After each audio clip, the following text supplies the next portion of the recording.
Buenas tardes. Vamos a empezar, si les parece, esta mesa en el congreso tan relevante que se está celebrando aquí en el Teatro Real. No pasa nada, ¿eh? Es presidente, se le puede permitir eso y lo que... Sí. Tenemos, es que son días de mucho lío, ¿verdad? Tenemos con nosotros al expresidente Zapatero, que no necesita más presentación, y esta mesa la ha organizado el Colegio de Registradores de España, y por tanto tenemos aquí con nosotros a María Emilia Dan, que es decana del Colegio de Registradores. Buenas tardes, María Emilia, que estoy segura de que nos va a contar cosas muy interesantes sobre la vinculación que tiene esta mesa con el Congreso en general y con el Estado de Derecho. Bueno, el Congreso tiene como lema, como leitmotiv, la defensa del Estado de Derecho y el respeto a las libertades y sus diferentes análisis en diferentes campos. Y naturalmente yo creo que en la España actual, la reflexión sobre el funcionamiento del Estado de Derecho es muy oportuna, y teniendo aquí a un presidente del Gobierno mucho más.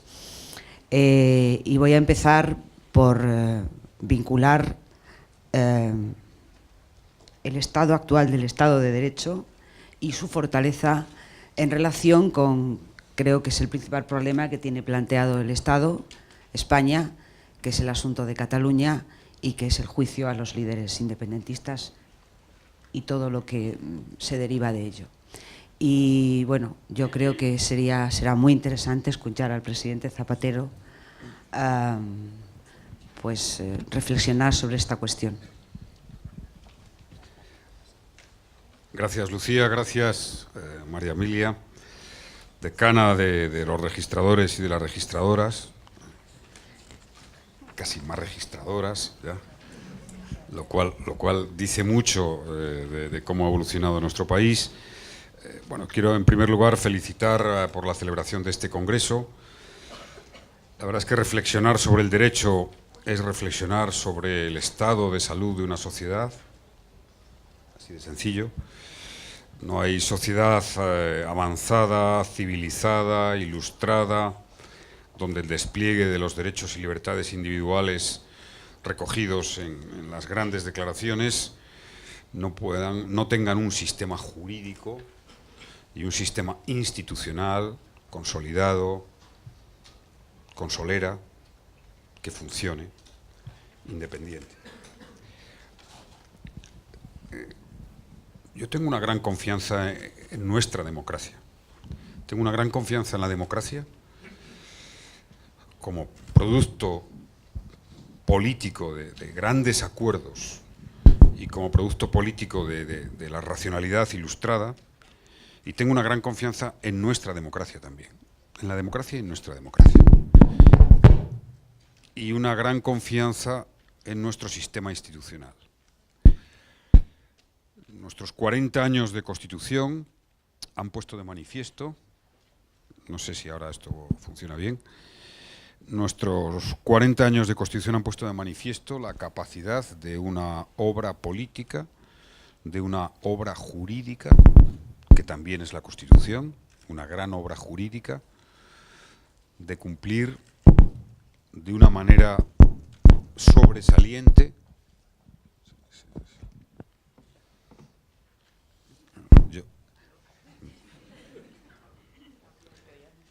Yo decía, no, seguro que están pensando todo el mundo que es el político y no la periodista, ¿no?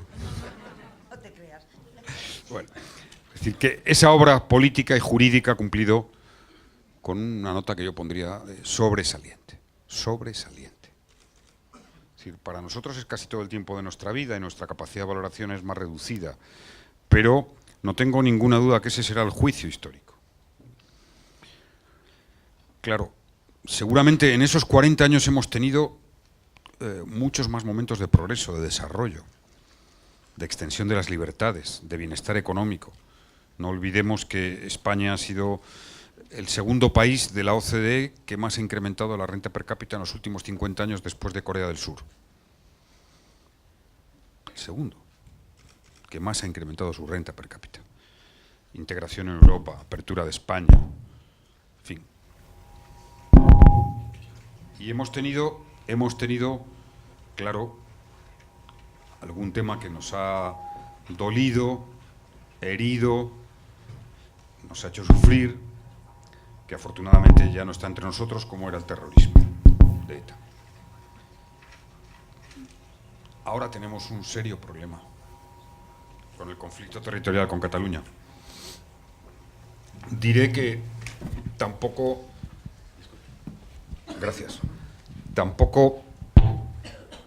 debemos vernos a nosotros mismos como un país excepcional. Todas las grandes democracias, todas, tienen algún problema serio y que suele ser recurrente. No solo mirando a este momento histórico, que es un momento de ciertas turbulencias, donde los grandes pilares de la democracia representativa, del orden internacional, parece que están sometidos a ciertos vaivenes, no a un jaque, en mi opinión, preocupante, sino a un momento de turbulencias que se estabilizará. Pero lo tiene, no digamos Gran Bretaña con el Brexit, que ha dividido el país en dos y ha hecho que Gran Bretaña en este momento histórico se pregunte qué es, a dónde quiere ir, y hay una ruptura en la sociedad muy fuerte. Estados Unidos reverdece cada poco el problema del racismo, con una intensidad mucho más allá de lo que seguramente percibimos desde aquí, pero cada cierto tiempo vemos auténticas revueltas que nos recuerdan casi a lo de los años 60 y que son muy preocupantes. Y Alemania, estamos viendo la gran potencia, el gran pilar de Europa. Estamos viendo cómo ha habido un resurgimiento de la extrema derecha, de Alternativa por Alemania, que, créanme, es un factor muy preocupante si ese fenómeno fuera adelante. Por tanto, bueno, todos los países, Francia está con un problema consigo mismo, social, y nosotros tenemos un problema, que no es de ahora. El problema del encaje de Cataluña y del País Vasco pues se dilata prácticamente data desde mediados del siglo XIX. Para ser muy concreto y directo, nada logrará un encauzamiento de este conflicto profundo, serio, porque nada más y nada menos que vimos una declaración de independencia, unas leyes de desconexión aberrantes jurídicamente y políticamente insostenibles, sino es la política y el diálogo, que es decir lo mismo, No hay ningún conflicto que tenga un resultado de estabilidad social, de convivencia, que se pueda resolver de otra manera que no sea con el diálogo, el acercamiento, la negociación y la búsqueda o construcción de espacios jurídicos y políticos, como ha hecho la historia, que permitan un acuerdo. Debo insistir en alguna idea que los juristas, pues, en fin, a veces se tiene la tentación de olvidar. No hay un Estado federal producto de un laboratorio y luego aplicado a los países. No, primero los países acomodaron su realidad histórica, social, a un modelo y luego ese modelo se categorizó como Estado federal. Eso es así en la historia. Y hay Estados federales con diversas variantes, a veces nos asustamos. Creemos que nuestro sistema autonómico es un sistema mucho más descentralizado en lo político, y no lo es. ¿Qué pensaríamos si hubiera pena de muerte en Cataluña y no en Murcia? O que hubiera prisión permanente revisable en Madrid y no en Asturias. Esto es lo que pasa en los Estados federales. porque tienen competencias en materia de legislación penal, las entidades federadas. Y a veces, en fin, perdemos un poco la perspectiva a la hora de tener presente cuál es el grado de descentralización política. Tenemos un profundo grado de descentralización económica, de gasto. Seguramente el país del mundo con más descentralización de gasto. Pero políticamente, les digo, en fin, habla quien ha sido presidente del gobierno, el Estado en sentido Estado central,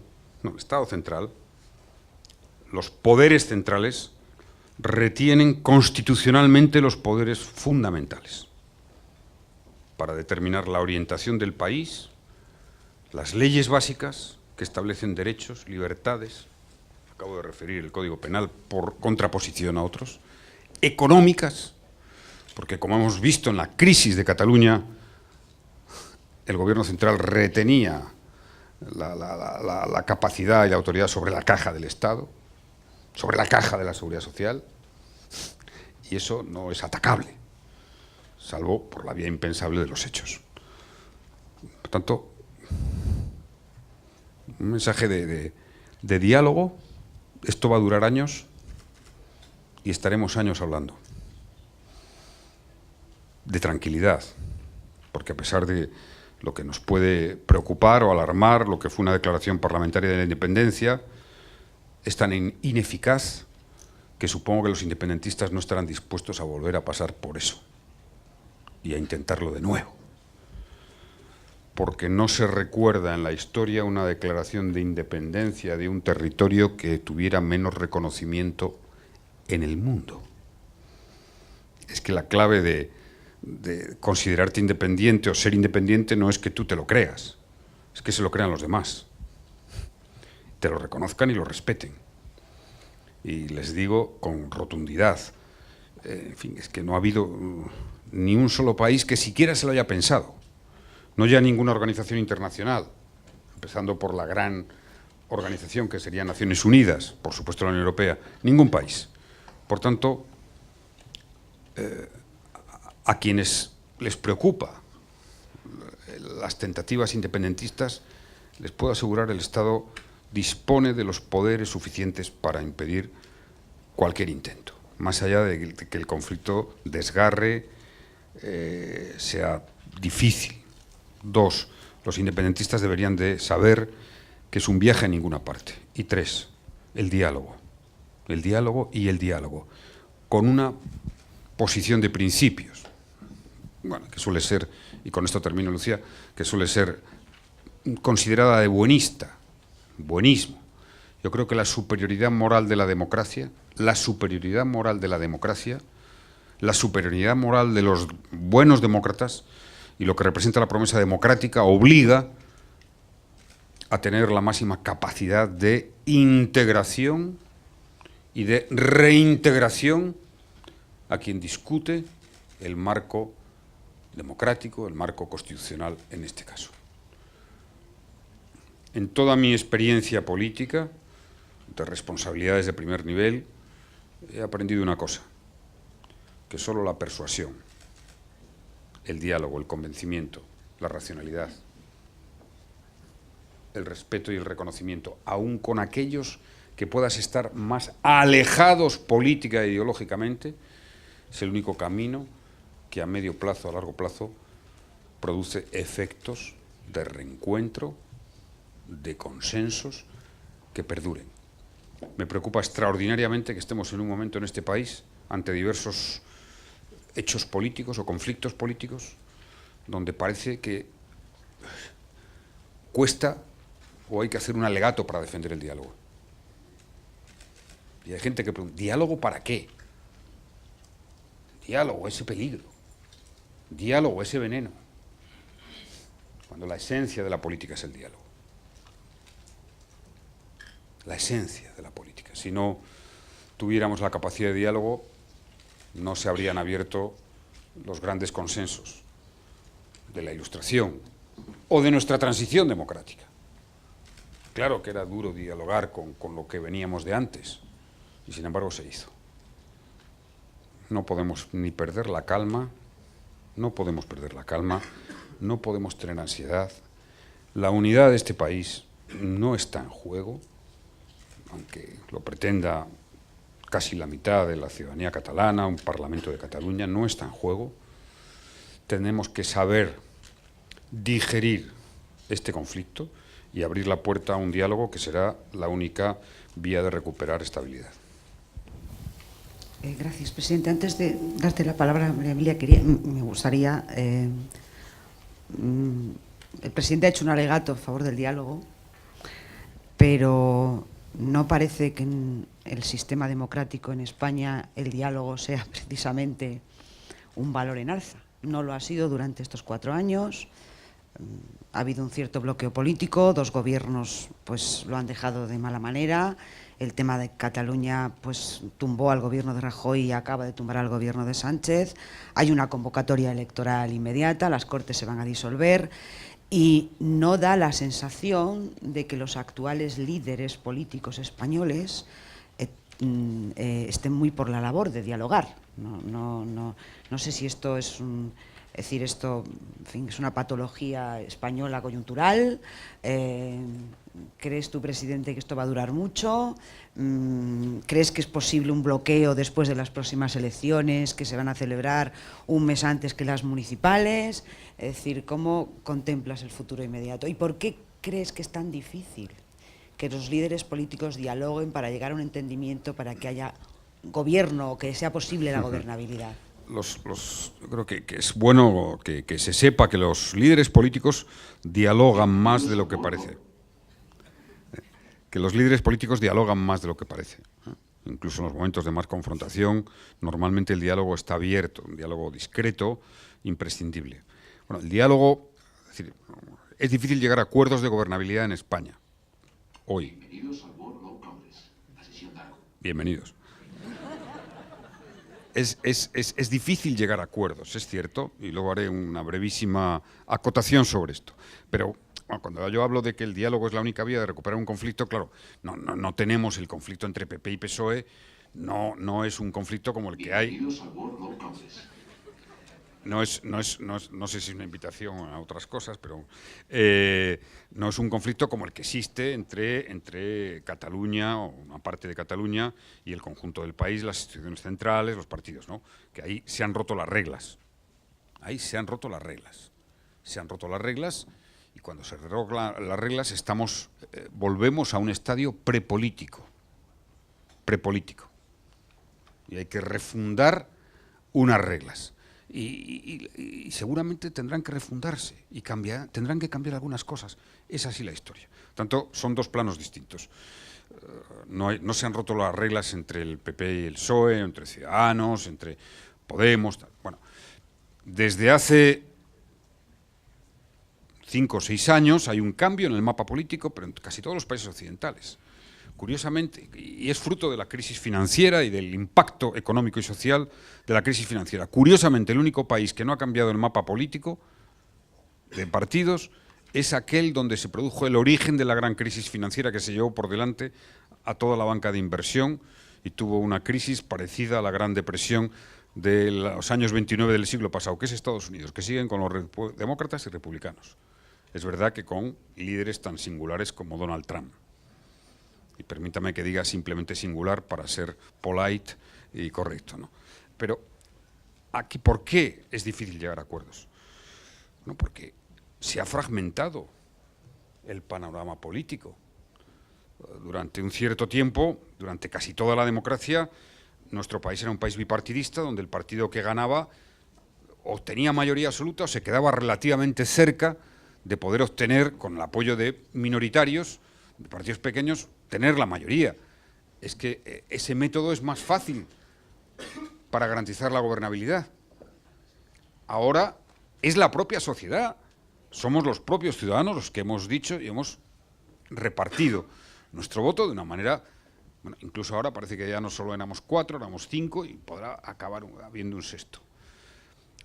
Añado, mi intuición es que, como seguramente los ciudadanos van a ir comprobando, no hay vieja ni nueva política. la política es la política desde Grecia aquí, que es la competición por el poder y las ideas que se llevan adelante. Cambian los momentos, la comunicación, las herramientas. Hay una política antes de la imprenta y después de la imprenta, obviamente, por la capacidad de comunicación de las ideas. Antes de la radio, después de la radio, antes de la televisión, después de la televisión, antes de Internet, después de Internet, o de las redes sociales. Yo goberné sin redes sociales todavía. Y me pregunto, si yo ahora gobernara con las redes sociales, creo que está estimado, cada 2,8 segundos un gobierno tiene que responder a una pregunta que se plantea. A un ataque, a una crítica. O sea, imposible. Es decir, yo admiro, por mi personalidad, soy de los que refutan esa idea de que cualquier tiempo pasado fue mejor. O sea, yo no creo que los líderes políticos de la transición fueran mejores que los de la edad media de nuestros 40 años, ni pienso que los que hay ahora sean peores que los que estábamos. Yo creo que mejoramos, en general. Hay circunstancias distintas. Igual que la calidad de los registradores y registradoras, estoy seguro que la calidad de las registradoras va, sin duda alguna, progresando. Y yo tengo para mí que mis hijas pues, han tenido más posibilidades, y yo más que mi padre, de conocer, de informarme, de acceder a la cultura, de superar prejuicios, de no tener resabios. Y además debo decir, no entiendo a aquellas personas en todos los ámbitos, me da igual pensar en un colegio de registradores, que en la política, en cualquier ámbito, que en el periodismo. Oye, que también sois un poco especialitos, No. En cualquier ámbito, siempre se tiende a pensar que lo que viene o lo que ha sucedido es peor. Pues yo no, yo quiero pensar que es mejor y que la tarea que nosotros hicimos, pues sembramos para que hubiera buenas políticas, buenos líderes. Ahora hay una coyuntura distinta, pero insisto, la política no hay vieja ni nueva. Yo les dije a los de Podemos, en una cena famosa que tuve con ellos al principio, cuando estaban en plena ebullición, la democracia va a cambiar más a Podemos que Podemos va a cambiar la democracia. Y así ha sido, porque al final las reglas, o sea, el sistema es como es, y es muy sólido. Es como un gran transatlántico, que sí, puede venir una gran marea, pero es difícil volcarlo. Parece que zozobrará, pero no. Pues yo creo que los factores de estabilización que tiene la democracia son muy poderosos, muy poderosos. Entonces, vamos a ver el tiempo en que la sociedad española prefiera el pluralismo a la facilidad de hacer gobiernos, de constituir mayorías. Pero será una cuestión de la propia sociedad. Seguramente vamos a tardar un cierto tiempo en volver a ver resultados por encima del 30% del primer partido. Vamos a tardar. Aunque yo creo que si ahora hacemos bien las cosas, no quiero hacer campaña, pero creo que la posición ahora del gobierno de Pedro Sánchez y del PSOE es bastante favorable para esta convocatoria electoral. Yo creo que nos costará al menos otras 2 legislaturas volver a ver esa capacidad para liderar acuerdos.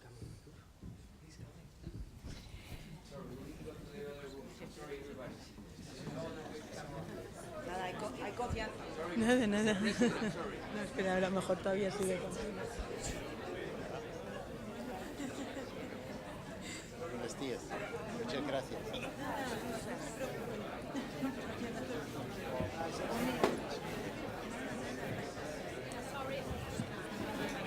Sorry, excuse us.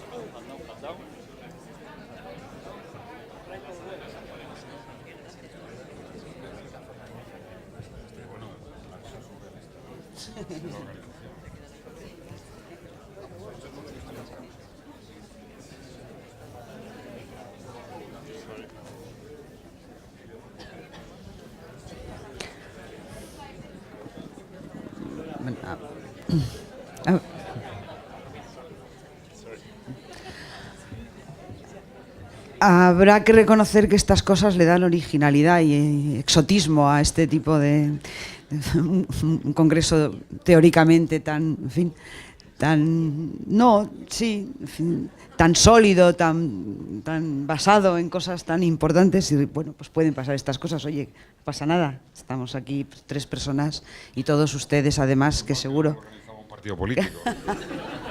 ni un periódico, ni el colegio de registradores. Bueno, voy a dejar descansar un poco al presidente y voy a darle la palabra a María Emilia Adán. Y antes de nada seguro que ya lo conoce, pero voy a citar un libro de Tim Harford, que es un divulgador economista, en fin, es periodista también, colaborador de muchos medios, de la BBC, del Financial Times. El último libro que ha escrito se llama 50 innovaciones que han cambiado el mundo. Y bueno, pues entre ellos pues cita pues el arado, la imprenta, pues, en fin, la refrigeración, el aire acondicionado, muchas cosas. Y en el número 43 de estos 50, ¿quién lo iba a decir? Cita el registro de la propiedad. Y dice Harford que el Banco Mundial ha comprobado que los países con registros de la propiedad más sencillos y rápidos tienen menos corrupción, menos mercado negro y más créditos e inversiones privadas.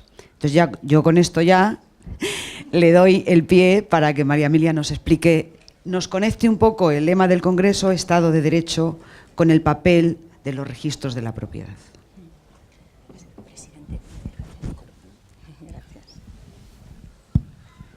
Bueno, pues así es, Lucía. Sí que a veces uno se aproxima a la institución registral, piensa en sus orígenes, la sitúa en el siglo XIX y piensa una institución caduca más que haya que renovar en la sociedad. Pero no, al revés, la institución registral está en el futuro y son las sociedades quienes avanzan a ese futuro. ¿Y cuál es ese futuro? Pues es un futuro que se define precisamente en los Objetivos de Desarrollo Sostenible de Naciones Unidas. Y en ese futuro está el registro de la propiedad como instrumento, como soporte para poder hacer realidad todo aquello que busca el derecho, todo aquello que supone libertad e igualdad, todo aquello que al final es justicia social. ¿Y por qué digo esto? Porque las instituciones registrales no es más que un instrumento al servicio de unas políticas que deben de buscar el acceso de todos los ciudadanos, por ejemplo, a la información en igualdad de condiciones. Es una lacra a la información privilegiada y contra esa lacra lucha el registro de la propiedad, que permite a los ciudadanos acceder del mismo modo, con independencia de su condición económica o social. Pero podemos seguir avanzando y podremos encontrarnos que las instituciones registrales permiten el desarrollo económico de las familias, por ejemplo, con los microcréditos. Los desarrollos de las ciudades en las cuales, o de las comunidades en las que existe un alto índice de pobreza, se ha demostrado que utilizando la institución registral se ha podido caminar hacia el bienestar. Y no hay más que mirar también hasta nuestro pasado, porque la institución registral surge tras la desamortización. Antes no era necesario. ¿Por qué? Porque la propiedad estaba concentrada en determinadas capas sociales o en determinados estamentos. Cuando se democratiza la propiedad es cuando hace necesaria la institución registral. Y si vamos al objetivo primero de desarrollo sostenible, vemos que está buscando que los ciudadanos de todo el mundo accedan a la propiedad, accedan a la herencia y accedan con las nuevas tecnologías. Y aquí también estamos los registradores incorporando las nuevas tecnologías para hacer posible que ese acceso, sin que suponga una brecha entre los ciudadanos por razón de la tecnología, permita acelerar los procesos y, por lo tanto, dinamizar los mercados. Porque además del registro de la propiedad, y primo hermano de él, es el registro mercantil, porque las sociedades, el pequeño emprendedor, tienen en el registro mercantil el soporte jurídico necesario para hacer realidad sus sueños. Sin una estructura jurídica no se pueden muchas veces desarrollar los proyectos económicos y no pudiendo desarrollar esos proyectos tampoco se proyectan los sueños. Por lo tanto, el registro mercantil está ahí para hacer posible el emprendedurismo. Está en muchos de los objetivos del milenio. Está también para proteger el medio ambiente. Uno de los objetivos de desarrollo sostenible es luchar contra la desforestación. Y diréis, bueno, es que ya también querrán luchar contra eso los registradores. Pues sí, porque nosotros procuramos que el medio ambiente reflejado en sus bosques, en sus montes catalogados, en sus vías pecuarias, en sus riberas de los ríos, no sean invadidos por el dominio privado. Con ello, procuramos que se queden espacios para el medio ambiente, espacios para la biodiversidad. De eso lo controlamos de alguna manera con nuestros instrumentos, que no son muchos, pero eso también se controla y también así cumpliríamos uno de los objetivos de desarrollo sostenible. Y como esos, pues los energéticos, con el control de los certificados de eficiencia energética que se hace a través de la institución registral, para procurar que nuestras edificaciones cumplan los estándares marcados por la ley. Y podríamos ir analizando uno tras otro y veríamos que en el horizonte del futuro, en el horizonte del 2030, habrá una institución registral dispuesta a dar sujetar ese desarrollo sostenible. Y entonces seguro que Tim Harford lo sube del 43 para arriba. Esperemos.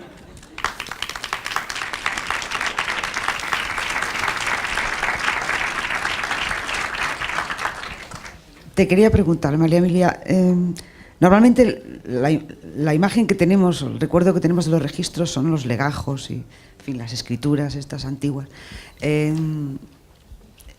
¿Es un sector al que no le ha afectado la revolución digital, al que no le está afectando la revolución digital como está afectando a la prensa y a la política?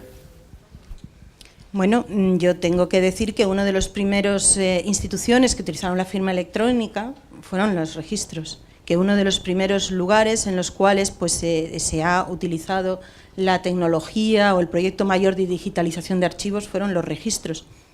Hace poco hemos puesto en funcionamiento un procedimiento ya totalmente telemático, como es la inscripción en el registro mercantil, en el registro de titularidad de reales, de quién es el titular último de una sociedad, y ese es un procedimiento totalmente telemático. Nosotros trabajamos con las nuevas tecnologías, por ejemplo, en materias de bases gráficas, donde utilizamos las distintas capas de las distintas, pues desde la capa de costas hasta la capa de montes. A la hora de calificar los documentos, utilizamos las nuevas tecnologías. No puede ser de otra manera.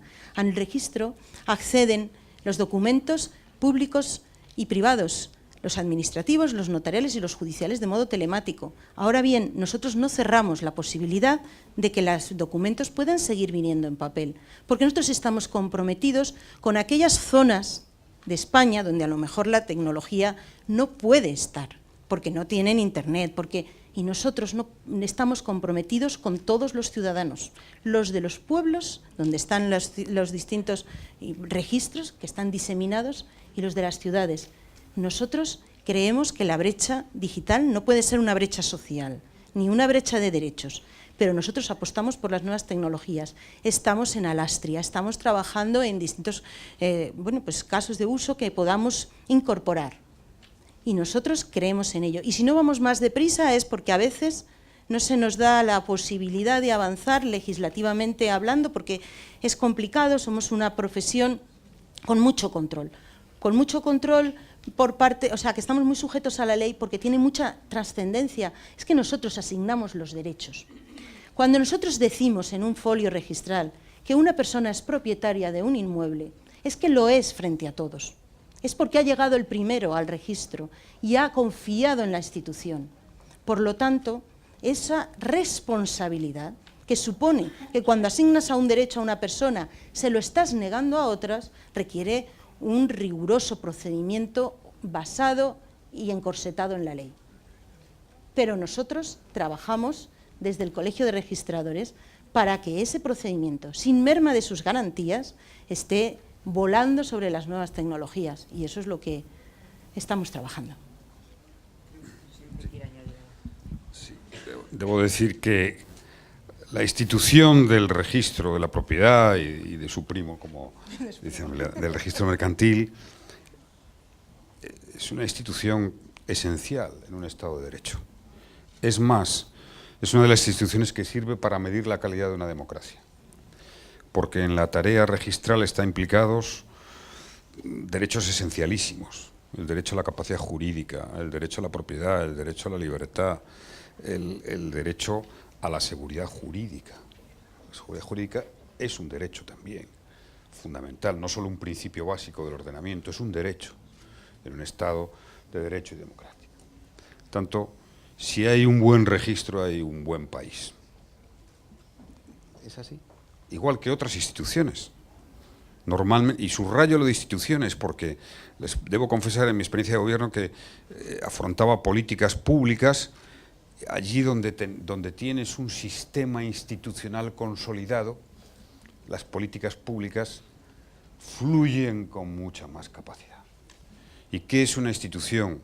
¿Qué es un sistema institucional consolidado? Una legislación acreditada, consolera, estable. Una administración también consolidada, indubitada, que no sufre vaivenes, como no ha sufrido el registro. Han pasado décadas, gobiernos, y muy poquitas cosas han cambiado. Y luego profesionales de alto nivel, pensando en la administración, funcionarios de alto nivel. Lo que le da, en mi opinión, lo que le da calidad a un país en la alta función que se llama, son los grandes cuerpos o corporaciones profesionales. Fíjense, o sea, ustedes piensan en la seguridad social, por ir a algún ejemplo concreto.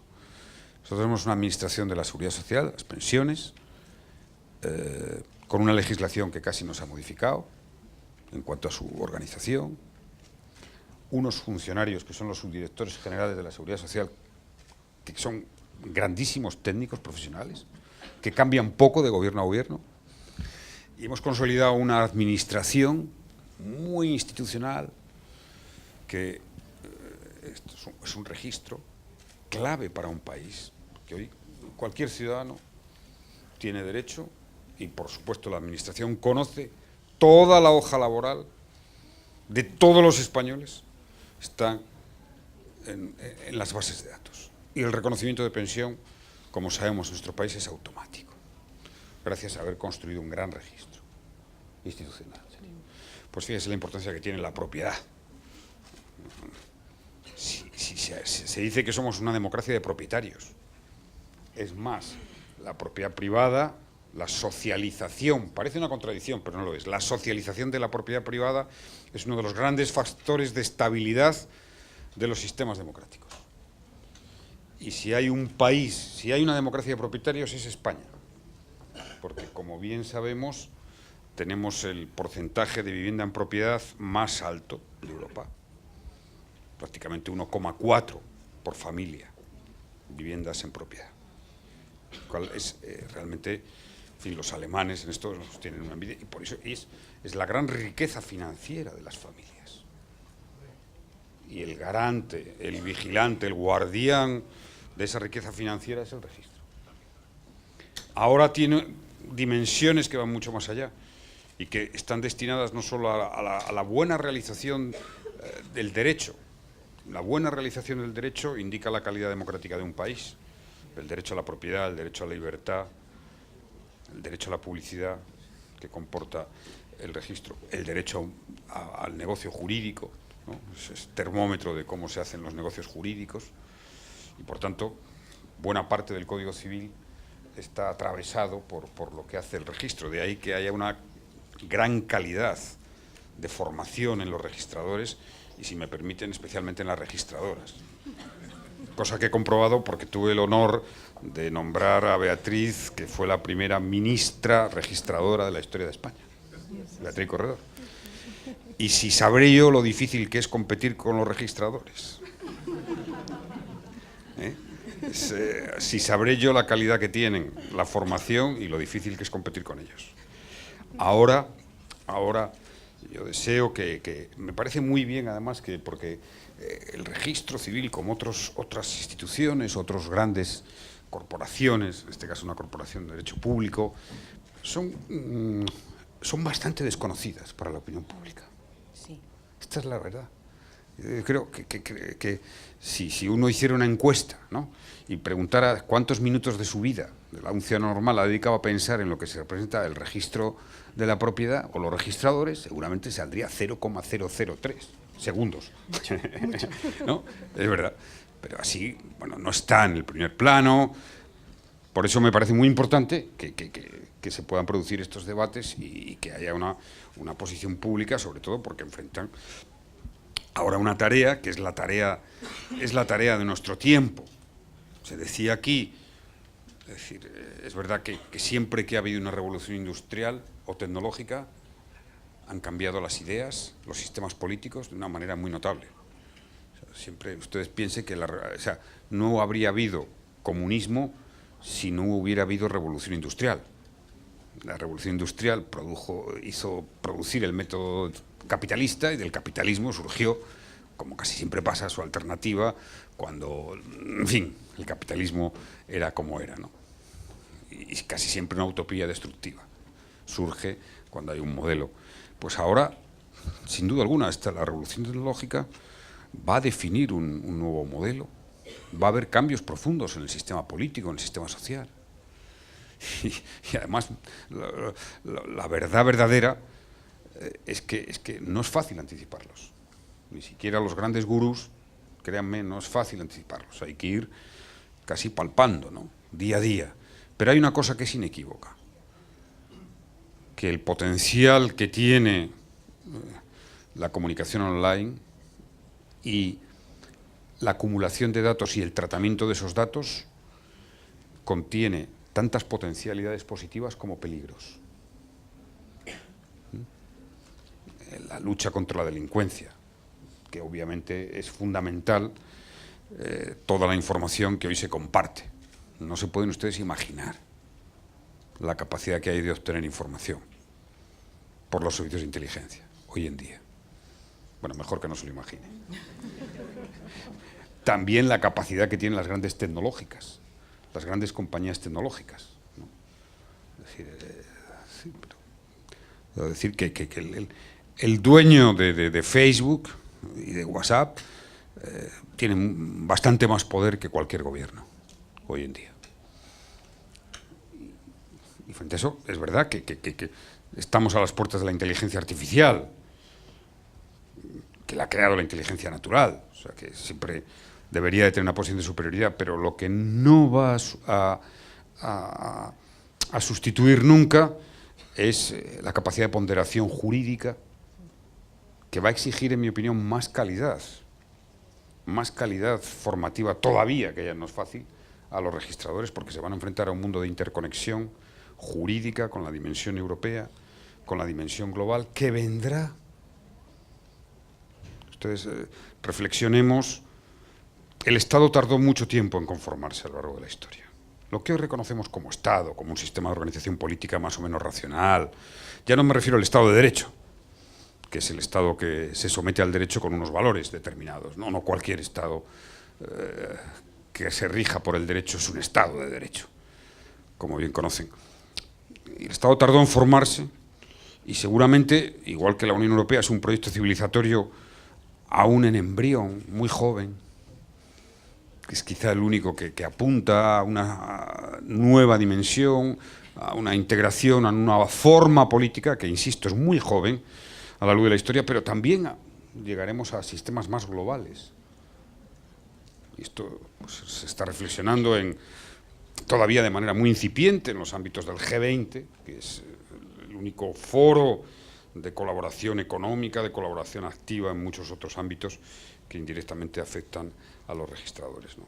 Quiero decir que la función registral, como lo que supone el registro de la propiedad, supone el registro civil,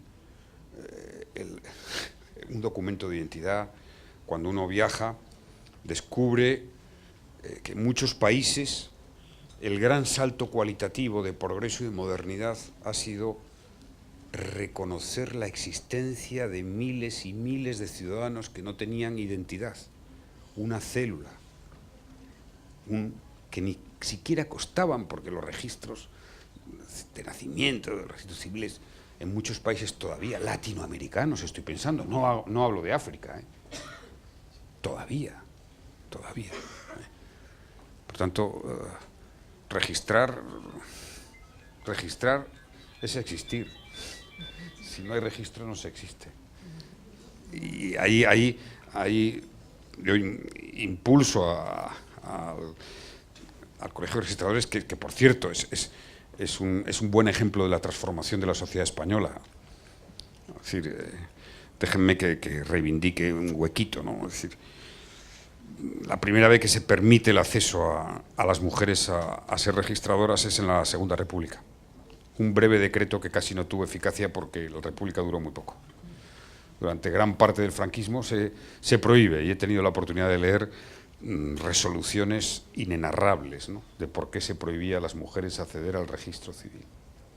Cuando empieza la democracia no llegan al 20%, finales de los 70, las mujeres registradoras, y ahora están cerca del 50%, creo que la última promoción, 80%, hay una decana, cuanto me alegro, y la mayoría de las decanas regionales son mujeres. Sí, hay mayoría de decanas. Es decir, este es un buen ejemplo del cambio de la sociedad española. Y si este cambio se ha producido, que es el cambio más profundo, más intenso, porque la discriminación más grave de la historia es la que han sufrido las mujeres durante siglos. Cada vez que recuerdo y digo en público que nuestras universidades, estamos celebrando los 800 años de la Universidad de Salamanca, y solo hace 100 años que una mujer pudo acceder a estudiar a la universidad en España. Con eso no hace falta explicar más qué ha sido la historia. Y que la rectificación más importante de la historia del siglo XX, y ojalá no pare de avanzar en el siglo XXI, ha sido la igualdad. Y yo felicito al Colegio de Registradores, que además eso, en fin, les aparta cualquier aroma elitista o conservadorón que pudiera tener vuestra actividad profesional, y me parece que es un motivo de gran esperanza para este país, sinceramente, como pasa en la judicatura y como pasa en las grandes instituciones, que al final son las que marcan el destino de un país, con unos políticos razonables, no vamos a decir excelentes, porque eso sabemos que es difícil. Conste que si no lo hubiera sacado el presidente, lo hubiera hecho yo, porque mi siguiente pregunta, que tiene que ver con la segunda parte de la idea central de este congreso, que es la libertad.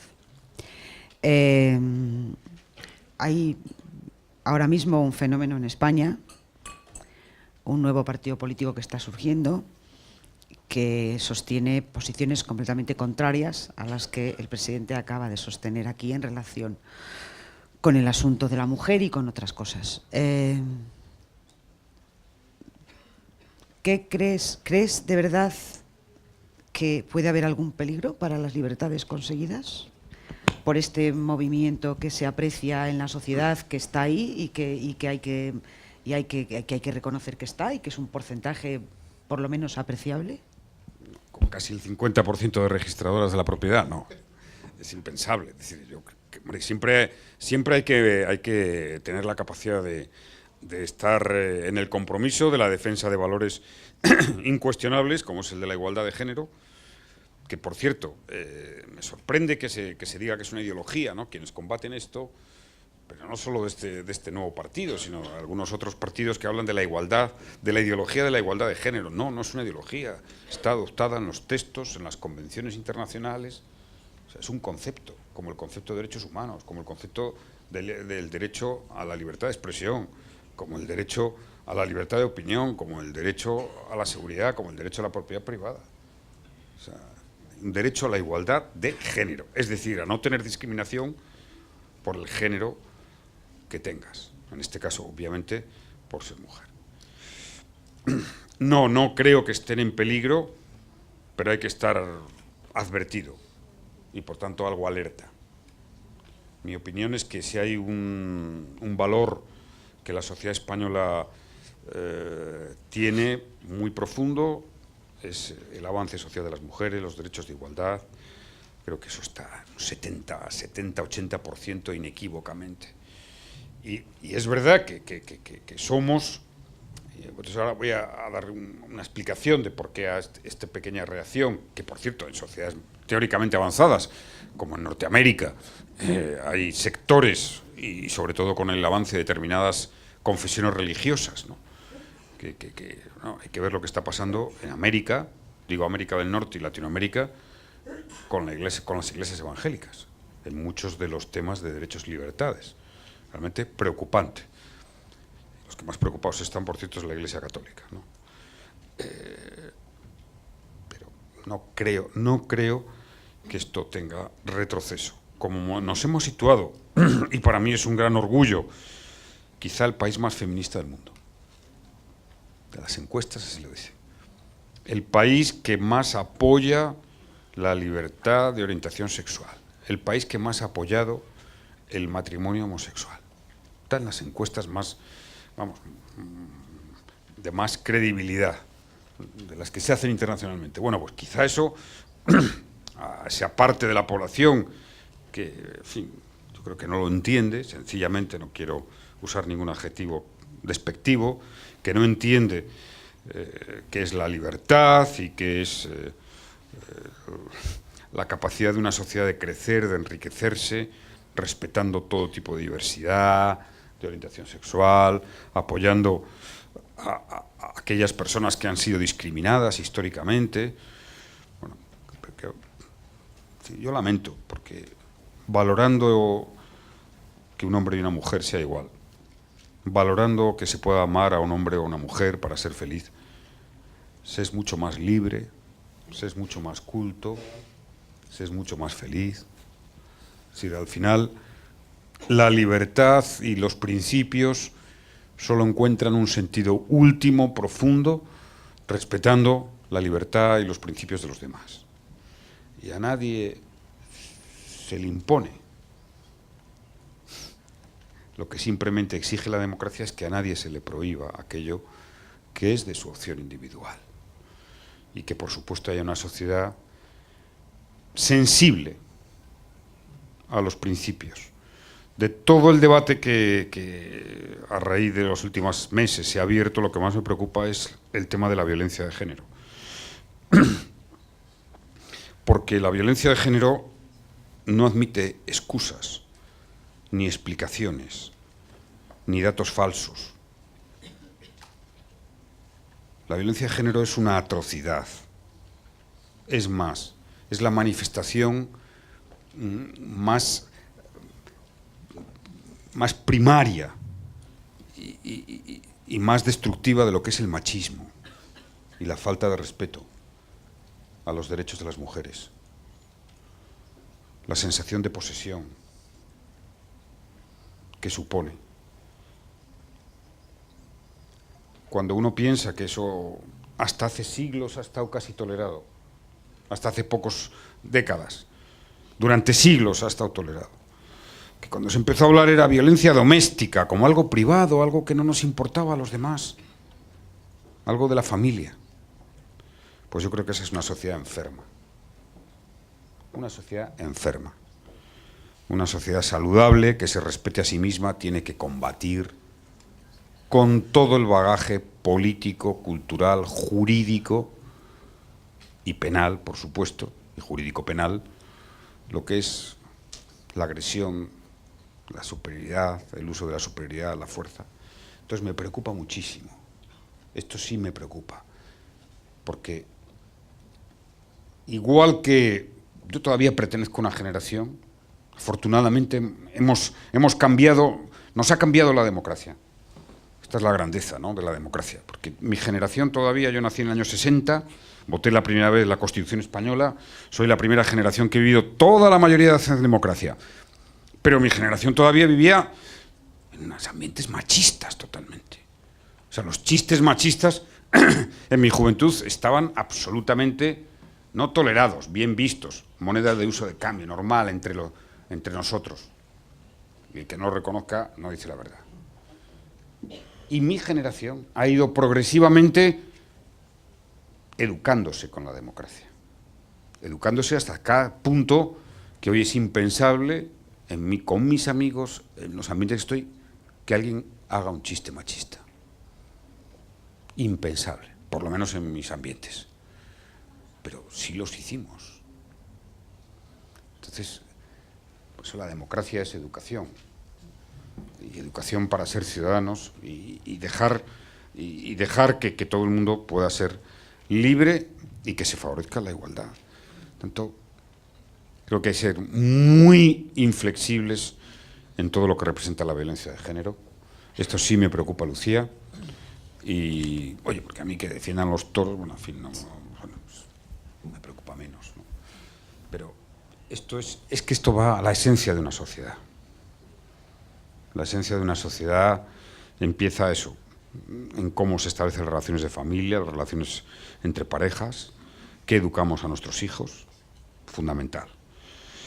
Y he visto, en fin, creo que todos, ¿no? Pero por las responsabilidades que he tenido, he visto tanto sufrimiento, tanta injusticia, tanto maltrato. Ha costado tanto que esto pasara a ser un tema de debate público esencial. Y además donde hay un amplio consenso, había un amplio consenso entre partidos, que preservarlo. Yo este año, el 8 de marzo, no he ido a ninguna manifestación desde que soy expresidente, salvo una en contra del terrorismo. Este año, el 8 de marzo, voy a manifestarme, porque me parece fundamental. Bueno, ya tenemos una de las noticias que sale de aquí. Sobre los chistes, el presidente no está en las redes sociales, supongo. Debo decir que no estoy en ninguna red social. Por eso no escuchan. He decidido no, pero en mis ambientes, digo, coloquiales, de amigos, he decidido preservar mi salud y contrastar si se puede vivir bien sin estar en las redes sociales. Y se puede. Y se puede estar al día, enterarse, informarse, tienes más tiempo para leer, ¿no? Yo una vez tenía una colaboradora que es novelista, escritora, en fin, esto no, seguramente en las televisiones no le va a gustar nada, pero un día la pregunté, ¿cómo eres tan culta? Dice, nunca he tenido televisión en mi casa. No he hecho más que leer, leer y leer. Bueno, pues las redes sociales aportan, es decir, claro, cuando quiero tener información, me parecen maravillosas. Me parece, el acceso a la información es espectacular. Hoy, cualquier joven africano de cualquier país con un dispositivo móvil, con acceso a Internet, tiene más información que tenía el presidente de los Estados Unidos hace 35 años. Impresionante, ¿verdad? Ese es el cambio del mundo. Ahora, el Internet y la revolución tecnológica y las redes sociales, bueno, a mí no me parece que sea una herramienta propicia para estar todo el día en lo que es la opinión, la exhibición. Yo que he tenido que opinar muchas veces, cada vez que tenía que dar una opinión, y seguramente me equivoqué muchas, pues tenías que pensarlo un poco, ¿no? Madurarlo, y ahora, plas, pumba, y tal, ¿no? Yo creo que sí. Pero debo decir, la imprenta también supuso una revolución, la radio, la televisión. Esta quizá de más intensidad, porque nunca tanta gente se ha podido comunicar de manera instantánea como ahora. Pero estableceremos, yo creo que las sociedades digeriremos esto. Ahora estamos todavía en proceso de shock, tendrá que haber un proceso de digestión, se regulará mucho más, nuestras mismas prácticas cambiarán, como ha pasado con otras herramientas, y, en fin, tendrá que ocupar una parte importante del debate político y sobre todo el debate jurídico, porque buena parte del ordenamiento jurídico, de nuestros grandes conceptos, de esas grandes instituciones, ¿no? que uno apasionadamente reconoce en el Código Civil, en el derecho romano, en el derecho público alemán, bueno, pues eso va a cambiar, está cambiando. Y seguramente todavía falta racionalización, teorización, interiorización. Pero les digo, solamente un ejemplo voy a poner. Sí, es el fenómeno de las monedas virtuales o del blockchain, de la cadena de datos, ¿no? Eso ya está funcionando. Yo conozco a alguna gente que ha ganado muchísimo dinero. Y lleva funcionando años. Pues ha sido ahora, cuando el Banco Central Europeo y la Reserva Federal han hecho unos estudios, ¿no?, muy densos, muy intensos, sobre cómo va a afectar esto a los sistemas financieros. Pero siempre un poco por detrás. O sea, el derecho, la política va siempre por detrás de los grandes avances tecnológicos. Y como es tan poderoso, tan trascendental, nos ha cambiado tanto la forma de relacionarnos, de ver el mundo, de entender, de tal, pues va a costar, al derecho le va a costar, que es normalmente un proceso de racionalización lento, ¿no? Entonces, para mí, sea, nada educa el pensamiento como razonar jurídicamente. Parece que es uno de los grandes métodos de razonamiento, pero nos va a costar, esa es mi opinión. Tenemos que ir terminando. Un par de cosas últimas. María Emilia, me gustaría que me dijeras cómo habéis conseguido ser el 50-50 en el Colegio de Registradores, dado que en otros campos del mundo, y básicamente, y sobre todo, y ya que estamos en este ámbito, en el mundo jurídico, es tan difícil para las mujeres en los despachos de abogados, en las consultorías, llegar a socias, llegar a director. Bueno, cuando hagamos un congreso de periodismo ya te invito. Y hablamos, no me importa nada. No sé, me gustaría saber si es casualidad o no lo es. Bueno, en el acceso, desde luego, es puro mérito y capacidad. Pues, ante el tribunal solamente hay personas que se han preparado para superar un reto. Pero sí que es curioso, y yo tengo que romper aquí una lanza en favor de las decanas autonómicas, porque ellas son las que han dado el paso para en sus respectivos territorios pues dedicarse a representar a los compañeros. Y claro, es curioso porque lo que en otras profesiones es un techo de cristal, porque el techo de cristal es muchas veces la representatividad. En el caso de los compañeras decanas, pues la verdad es que es un acto de generosidad, porque ellas tienen las mismas obligaciones de conciliación que cualquier otra profesión. Sin embargo, es curioso, es significativo. Cuando nos reunimos, la junta que yo coordino lleva un año y poco de andadura, y la primera asamblea de decanos parecía asamblea de decanas. Era una cosa muy significativa. Es simplemente el compromiso que mis compañeras decanas territoriales tienen con sus compañeros y con la institución. Sí, es simplemente. Se han sometido a votación, esto no es por designación, y ellas han reunido en sus personas los votos de los compañeros. Pero el acceso es simplemente por mérito y capacidad. Ahí no hay otra cosa que un trabajo esforzado por parte de los compañeros varones y las compañeras mujeres. En eso igual. Es verdad que las grandes oposiciones en este país, las grandes oposiciones, los grandes cuerpos y colegios y carreras, están mayoritariamente, hay un ingreso de mujeres superior. Y María Emilia decías que están determinadas por el mérito y la capacidad. Es indudable. O sea, afortunadamente tenemos un país. Miren, yo he sido presidente del gobierno. El acceso a los grandes cuerpos de la administración es de una neutralidad y una independencia absoluta. Absoluta. Y eso es lo que le da calidad a un país. O sea, los países empiezan a perder o nunca llegan a ser países mínimamente serios cuando sus funcionarios de los cuerpos más importantes, pues no responden al mérito y la capacidad, porque esa es la vía más fácil para luego no ser independiente, no cumplir con estricta obediencia a la legalidad las funciones que desempeñas y, por supuesto, abrir las puertas a todo tipo de chanchullos, de corruptelas, ¿no? Realmente es tan importante que eso se mantenga, ¿no?, en un país y que lo respetemos. Ahora, si las grandes oposiciones hay una mayoría de mujeres y si eso depende del mérito y la capacidad, no, la conclusión es clara. Beatriz está aquí. Es una regla de tres. Beatriz está aquí y compartió. Mi gobierno tenía la mitad de hombres y de mujeres, ¿no? Ahora hay, y me siento tan orgulloso de eso, más mujeres que hombres. El gobierno que más mujeres hay del mundo, yo creo, ¿no? Beatriz. Yo lo digo claramente, es que bueno, las ministras funcionaban mejor. Es verdad. Bueno, o sea, no sé si es una capacidad de estar Tenemos que ir acabando porque cuando el presidente se pone a hablar de este tema ya saben ustedes que es su tema.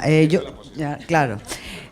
Yo no quiero acabar sin darle al menos un par de minutos solo, que tenemos que acabar. Aunque tenemos un poco más de tiempo porque nos han quitado, al pasar por aquí por delante, tanta gente. Reclamamos un poco.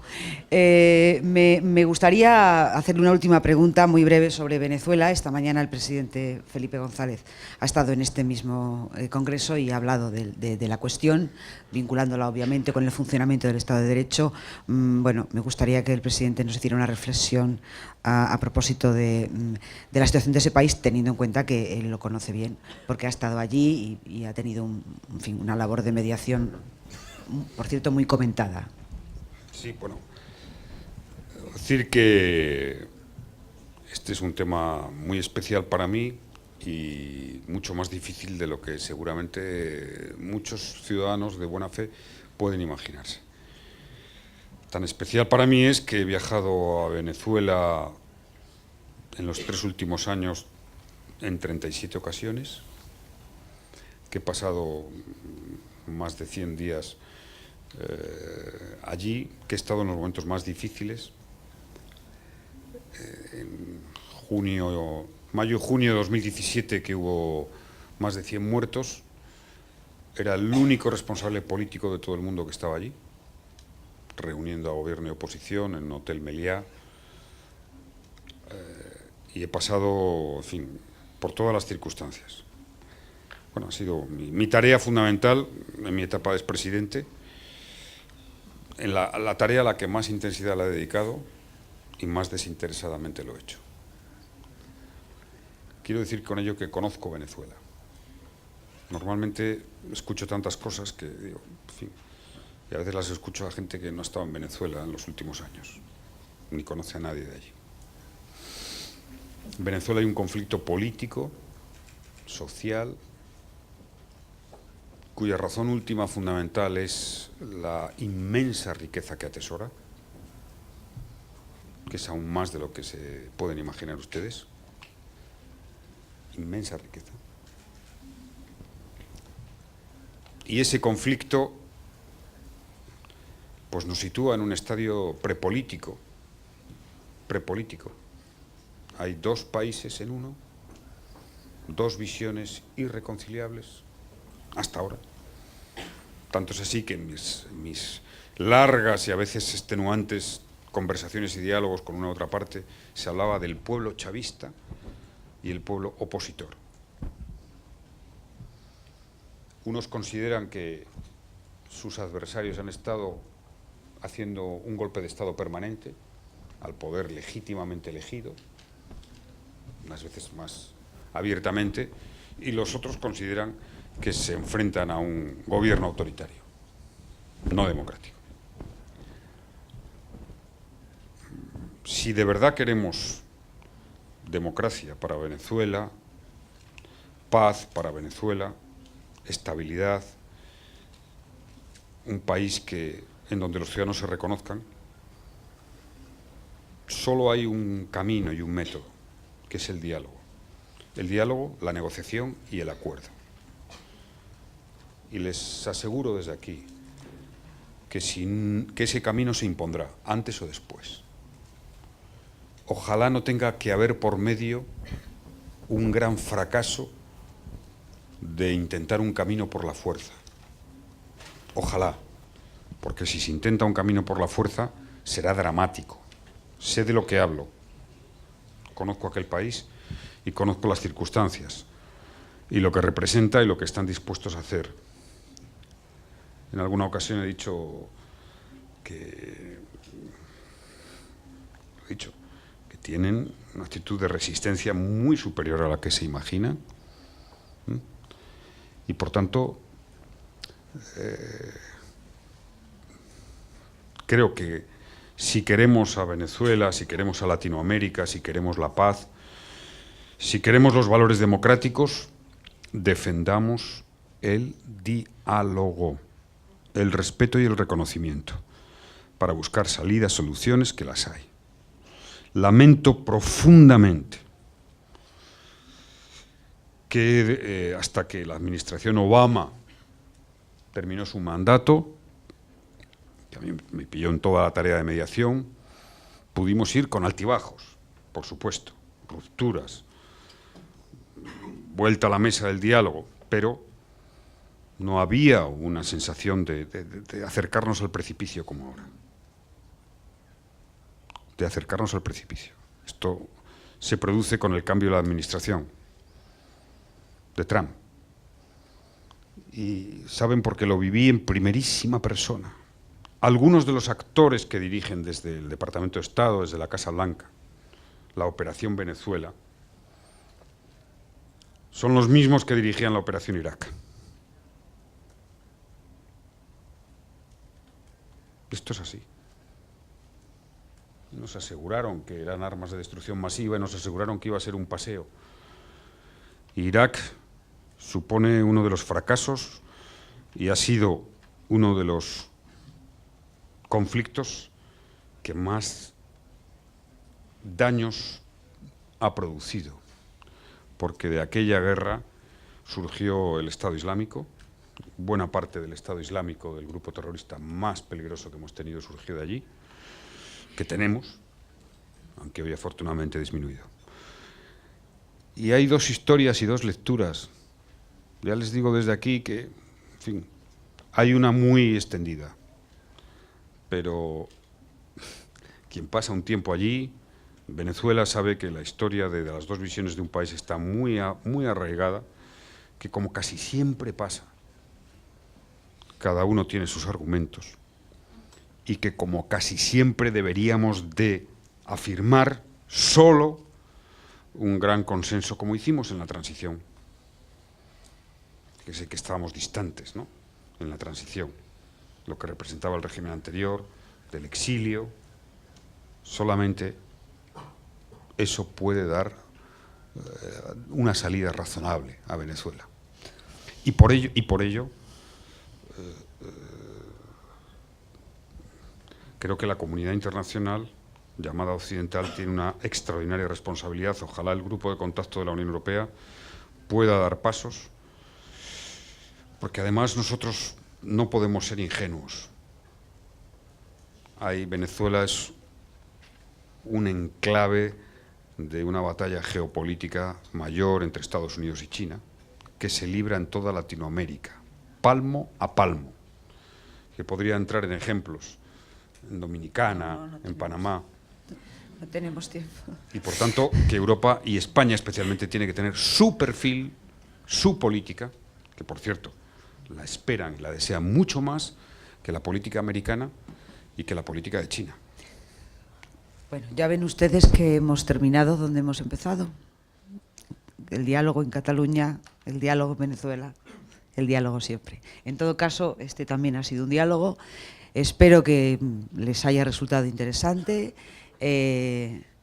A pesar de todo, agradezco mucho al Congreso que nos haya acogido aquí y doy muchísimas gracias a María Emilia y al presidente Zapatero por habernos ilustrado, pues, en fin, de una manera, creo yo, que bastante interesante para todos. Muchas gracias y gracias a ustedes, por supuesto, por haber venido.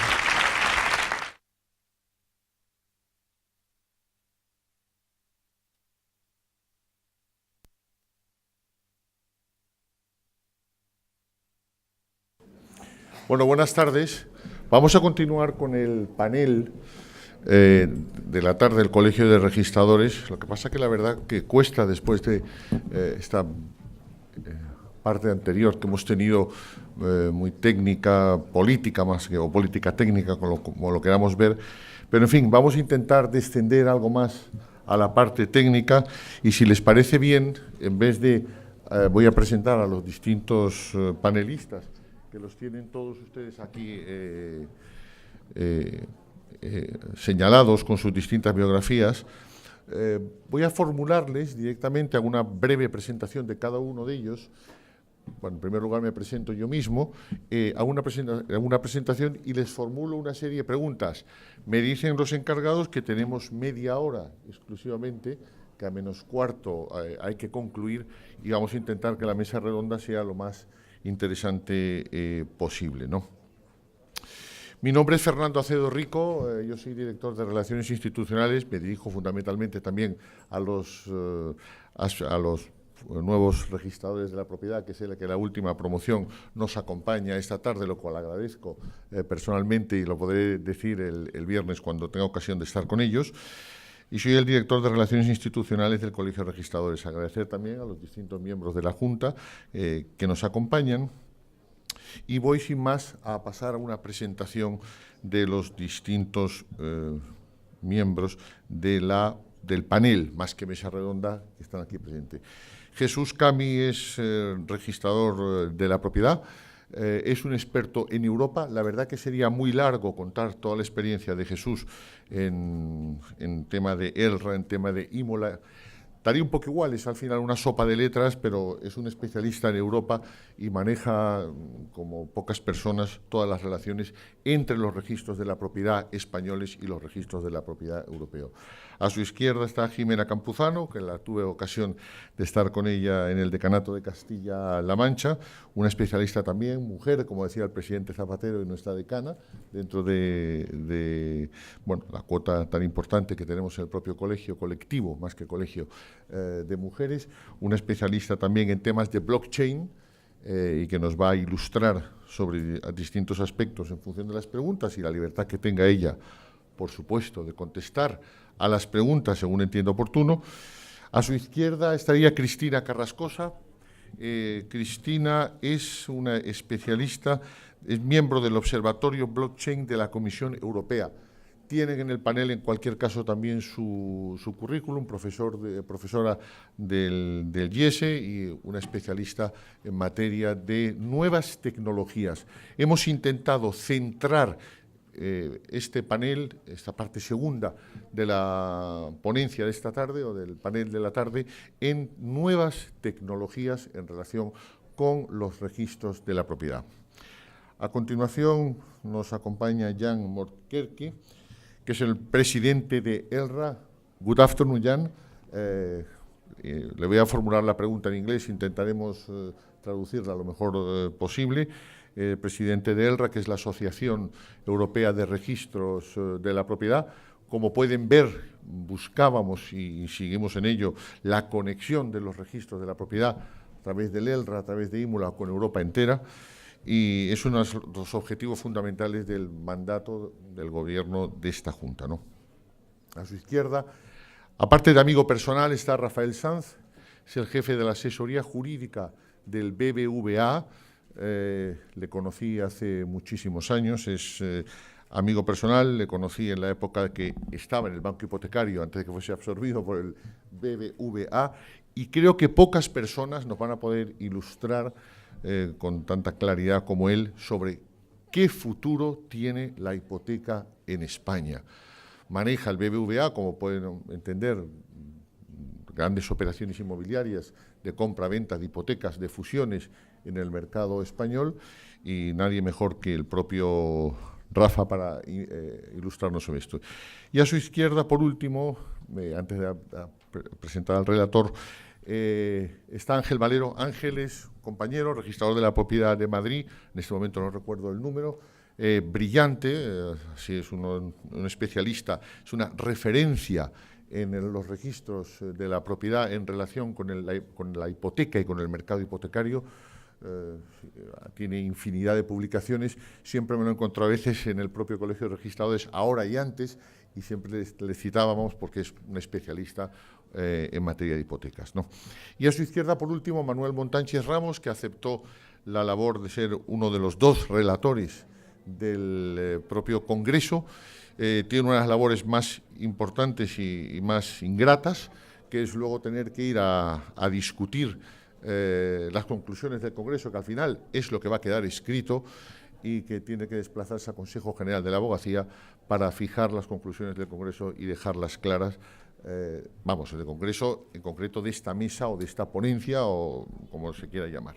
Bueno, pues sin más, y debido a la premura de tiempo, la primera pregunta me dirijo a Jesús Cami, preguntándole la interconexión de los registros de la propiedad, el proyecto Imola, sus principales objetivos Y como vamos a intentar hacer una pregunta por persona para intentar, yo creo, Jesús, que 4 o 5 minutos sí puedes tener, bueno, más o menos, para poder contestar. Te voy a hacer la segunda, para dejarte ya, que sería la interconexión de los registros mercantiles a través del proyecto BRIS, sus principales funcionalidades. Sí, puedo pasar el micrófono. Muchas gracias, Fernando. La interconexión de los registros es una necesidad evidente para conseguir impulsar el mercado único europeo. Las competencias en materia de registro de la propiedad están residenciadas en los Estados miembros. Sin embargo, la armonización, conseguir una información registral equivalente, es algo que sí se puede conseguir como una competencia compartida dentro de lo que es el Tratado de Funcionamiento de la Unión Europea. Y en eso es lo que estamos. La interconexión de los registros hay que enfocarla, dada su finalidad, desde un punto de vista holístico, en el sentido de que abarca los registros mercantiles. Ya hay directivas relacionadas con la interconexión de registros mercantiles. También hay que incluir las insolvencias. Existe un reglamento que se ocupa de la interconexión de la información que suministran los portales de insolvencias. Recientemente, la quinta directiva de prevención de blanqueo de capitales ha incluido el registro de titularidades, que facilitará la lucha contra el blanqueo de capitales y la financiación del terrorismo. Y, finalmente, también la quinta directiva prevé ya un desarrollo normativo en materia de registros de la propiedad. Por tanto, la interconexión de registros es algo que hay que abordar desde el marco de la globalización y de la estandarización que se está produciendo. Cada vez son mayores las inversiones extranjeras que se realizan en Europa, las transacciones transfronterizas, y hay que darle un enfoque multidisciplinar, porque necesitan información contrastada, precisa, fiable, y además es necesaria esa información para la efectiva implementación de las previsiones contempladas en los reglamentos europeos. Lógicamente, la interconexión lleva consigo manejar grandes cantidades de información, lo cual es únicamente posible si utilizamos las nuevas tecnologías, lo que es la web semántica, la inteligencia artificial y técnicas desde el punto de vista de la descripción de los inmuebles, como es las técnicas de geolocalización. En cuanto a los requerimientos para que la interconexión se lleve a efecto, son básicamente el tener una plataforma centralizada que está regulada en una directiva, en la Directiva 1132 de 2017. Esa plataforma centralizada a cargo de la Unión Europea provee una serie de servicios básicos, como son el punto de acceso único, como es e-Justice, también un interfaz común para hacer búsquedas, la autenticación e identificación y finalmente todo lo que es el pago y facturación electrónica. Por otro lado, no solamente se requiere una plataforma centralizada y un portal de acceso único, sino que también se requiere un modelo semántico, porque hablamos de sistemas jurídicos muy diferentes, con formatos diferentes, conceptos jurídicos diferentes, con sentido diferente, que es necesario armonizar. No es solamente hacer una traducción al español, al inglés o al lituano, no. Hay que establecer la forma en que se determinan los efectos jurídicos entre los distintos conceptos, entre los distintos derechos de propiedad que hay en la Unión Europea. Esa es la finalidad de la semántica y ese es fundamentalmente el objetivo del proyecto IMOLA, cuya directora técnica, la profesora Noel Fraga, también nos acompaña hoy y está también muy involucrada con este proyecto, además de Jan, que es presidente del RAM. En cuanto a los registros mercantiles, pues también está en funcionamiento lo que es la interconexión de mercantiles, el proyecto BRIS. Ya hay una parte que es el índice operativo que está en funcionamiento, a través del cual se suministran diariamente, de forma actualizada, datos básicos para la identificación de las sociedades. También todo el tema de fusiones transfronterizas, de forma que hay una integración entre las sociedades afectadas por la fusión. Así, por ejemplo, si una sociedad se fusiona en España, pues España comunica al sistema registral del país donde están las sociedades afectadas, pues ese hecho de la fusión, y lo mismo pasa con las sucursales. Lo que está pendiente en materia de interconexión de registros mercantiles es el suministro de la publicidad de estados de cuentas, apoderados, etcétera. Eso requiere también poner en funcionamiento la plataforma centralizada, que es lo que queda aún pendiente y está en fase ya casi de contratación.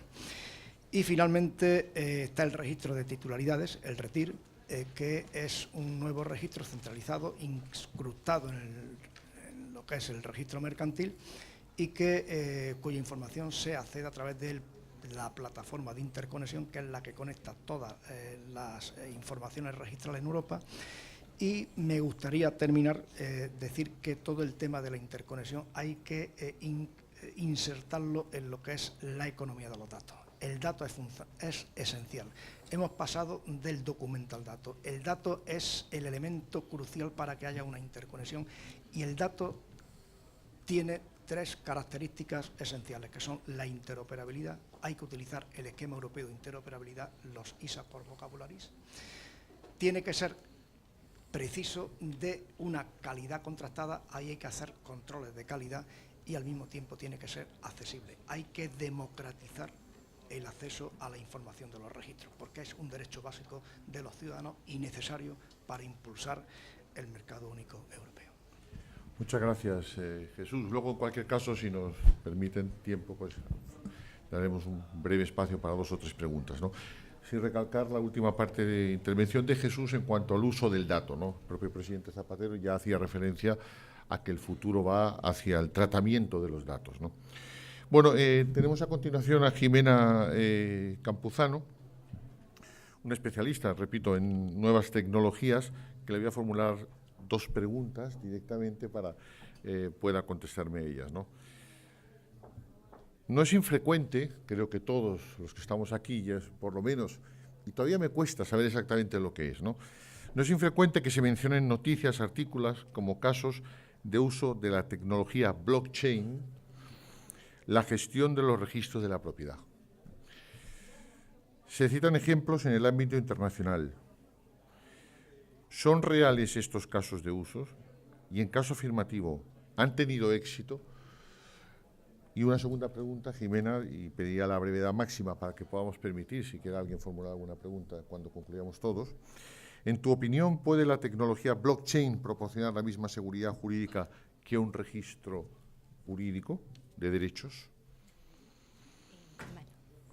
Es una difícil las preguntas, pero bueno. Bueno, empiezo por la primera. En cuanto es verdad que en todo artículo y noticia, prensa, que oigáis por ahí, internet, blockchain, registradores, eliminación de intermediarios, acaban con los registros. No es así, no tenemos que tener miedo. Luego, si queréis, si tenemos tiempo lo digo un poco más. De todas formas, como casos de uso sí que es verdad que se citan, y se citan especialmente 2 países, Honduras y Suecia. Quiero decir que respecto a estos países es verdad que se ha estudiado en algunos. En cuanto a Honduras, y esto lo digo con conocimiento de causa porque hemos hablado directamente con los representantes de los registros hondureños, no hay tal caso, no existe. A eso sí, se cita en todos los artículos. Hubo unas conversaciones preliminares con una empresa americana que se presentó allí, pues sí, se empezó a hablar algo, la empresa se apresuró a publicitarlo, la noticia se hizo viral y ahí se quedó. Eso fue en 2015-2016. Hoy es 2019, no hay nada. Pero leer un artículo, una revista, que saldrá el caso de Honduras. El segundo caso, en Suecia. En Suecia sí que es verdad que han estudiado esta tecnología. La ha estudiado el propio Lantmäteriet, no hablo sueco, lo siento, no sé cómo se pronuncia, pero bueno, es el registro sueco. Entonces, el registro sueco ha estado estudiando la tecnología durante los últimos años y la ha intentado aplicar, pero no para sustituir al registro. Es el propio registro el que ha intentado extender esta tecnología a un proceso anterior al acceso al registro. Ha intentado utilizar esta tecnología para formalizar las transacciones inmobiliarias. En Suecia, aunque parezca difícil y a mí me sorprendió, son frecuentes los fraudes. los fraudes en las transmisiones, en las compraventas. Pues bien, el registro, para asegurar la calidad del dato que accedía, el registro dijo, vamos a utilizar esta tecnología nueva que está surgiendo para documentar estas transacciones inmobiliarias, para extender el control del registro a un momento previo. Y entonces, de esa manera, cuando accedan las cosas al registro, pues estén mejor hechas. Pero siempre asegurando el control del registro de la autoridad registral. Estas pruebas pilotos se han llevado a cabo estos años, han terminado y según hemos hablado con las autoridades suecas, pues sí, las han terminado muy bien, pero van a quedarse ahí. Por ahora no van a hacer nada más. Creo además que tienen que hacer cambios en el ordenamiento jurídico para poder implementarlos, pero como ya digo, para la transacción inmobiliaria como paso previo, no en ningún caso como sustitutivo del registro. Hay otros países que lo han estudiado, pero no voy a entrar en ellos por brevedad. Pero bueno, solo decir que en esos países se está estudiando, nunca aplicarlo, y se está estudiando como un método de copia de seguridad. Y para mi gusto, blockchain es mucho más que una copia de seguridad. De hecho, si se pretende utilizar como copia de seguridad, hay métodos más eficaces y menos costosos para ello. Y la segunda pregunta creo que era... ¿Puede la tecnología blockchain teniendo en cuenta todos los nuevos registradores que tenemos presentes, ¿puede la tecnología blockchain proporcionar la misma seguridad jurídica que un registro de derechos? Bueno, yo es que es verdad que se comparan, pero es que para mi gusto es que ni siquiera podemos compararlo. Una cosa es registro, institución y otra cosa es tecnología. No son dos figuras similares. Yo creo, en mi opinión, que la confusión se debe en muchos casos porque se utiliza una terminología similar, cadena de bloques, cadena de titularidades, verificar, registrar, pero es eso, es una terminología, no hay mucho más. El registro de la propiedad, y especialmente el registro español como registro de derechos, es una institución pública respaldada por el Estado, que asigna, como ha dicho nuestra decana, asigna derechos reales y los protege. Y en cambio, blockchain es una tecnología que es un sistema de almacenamiento, no voy a poner aquí contar qué es porque no tenemos tiempo, pero es un sistema de almacenamiento de información en nodos distribuidos. Es una manera de almacenar información que además tiene efectos interpartes, no efectos erga omnes frente a terceros. Los efectos que la ley y el ordenamiento jurídico atribuye a la inscripción en el registro, veracidad, presunción, exactitud, etcétera, todos los que los opositores tienen seguro mucho más recientes que yo, bueno, pues no se deben a un capricho del legislador, sino que se atribuyen a los registros de propiedad porque el acceso al registro está basado en el control de legalidad que realiza el registrador, la calificación registral. Aseguramos el cumplimiento de la ley. En la tecnología blockchain, los nodos validadores realizan una validación, pero esa validación es un puro control por máquinas, es un control por algoritmos, digamos. Entonces, que el reconocimiento legal de los derechos reales esté en manos de unos algoritmos, una capacidad computacional de los mineros, pues parece que no es lo más adecuado. Ni siquiera aunque utilicemos, y aquí perdón por el palabrejo, un algoritmo de consenso que se llama Proof of Authority, que significa que los nodos no son cualquiera, nodos ni mineros, estos que oímos en el periódico, sino nodos especializados. Pues bien, ni siquiera en este caso, y está estudiado, podría atribuirse los mismos efectos. Creo que, para no extender, podría hablar más, pero no voy a hablar más porque la experta es la que tengo a mi izquierda. Bueno, pues aprovechamos que le cede la palabra a la propia Jimena para saludar a Cristina Carrascosas, miembro del Observatorio Blockchain de la Comisión Europea. Nadie mejor que ella para que nos pueda dar una perspectiva, ¿no?, de cómo se ve desde la Comisión Europea el blockchain y los registros de la propiedad en España, ¿no? Serían dos preguntas. ¿Cuál es la visión, evidentemente, del Observatorio de la Comisión Europea, importante, sobre la posible aplicación de la tecnología blockchain a los registros de la propiedad? Y una quizás, Cristina, un poco más técnica. ¿Puede esta tecnología blockchain ser una nueva forma digital de acreditar un hecho o negocio jurídico y llegar a tener un valor probatorio mayor que un documento privado? Bueno, pues, a ver, en cuanto a la primera sobre el observatorio nació como una forma de, que me parece bastante inteligente, de que los reguladores se pudiesen formar sobre qué era esta tecnología antes de legislar, que parece muy sensato, pero no siempre sucede así.